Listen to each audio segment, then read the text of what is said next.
السلام علیکم، میں ہوں ذیشان اظہر۔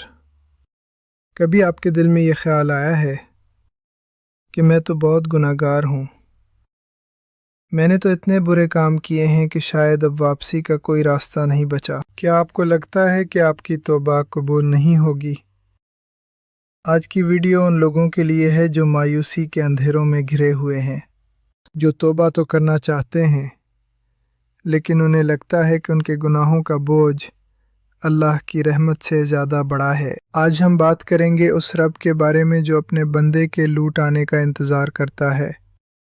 آئیے جانتے ہیں کہ مایوسی سے امید تک کا یہ سفر کیسے طے ہوتا ہے۔ قرآن پاک میں اللہ تعالیٰ فرماتا ہے، اے میرے وہ بندو جنہوں نے اپنی جانوں پر ظلم کیا ہے، اللہ کی رحمت سے مایوس نہ ہو، بے شک اللہ تمام گناہوں کو معاف فرما دیتا ہے۔ ایک حدیث قدسی میں آتا ہے کہ اللہ فرماتا ہے، اے ابن آدم، اگر تمہارے گناہ آسمان کی بلندیوں تک بھی پہنچ جائیں اور پھر تم مجھ سے معافی مانگو تو میں تمہیں معاف کر دوں گا اور مجھے کوئی پرواہ نہیں ہوگی۔ سوچئے، وہ رب جس نے توبہ کا دروازہ موت کی ہچکی آنے تک کھلا رکھا ہے، وہ آپ کو دھتکارنا نہیں چاہتا۔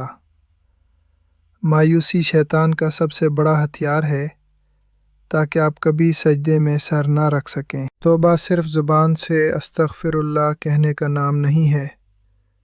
علماء فرماتے ہیں کہ سچی توبہ کی 3 شرائط ہیں۔ نمبر 1، ندامت، دل میں اس گناہ پر سچی شرمندگی ہو کہ میں نے اپنے رب کو ناراض کیا۔ نمبر 2، ترک گناہ، اس گناہ کو فوراً چھوڑ دینا، اس سے مکمل کنارہ کشی اختیار کرنا۔ اور نمبر 3، عزم، پکا ارادہ کرنا کہ دوبارہ اس گناہ کی طرف نہیں جاؤں گا۔ اگر آپ سے دوبارہ غلطی ہو جائے تو پھر توبہ کریں۔ اللہ تھکتا نہیں ہے، انسان تھک جاتا ہے۔ وہ تواب ہے، یعنی بار بار توبہ قبول کرنے والا۔ اس کے دروازے کبھی بند نہیں ہوتے۔ بہت سے لوگ توبہ تو کر لیتے ہیں لیکن ماضی کے گناہ انہیں پیچھا نہیں چھوڑتے۔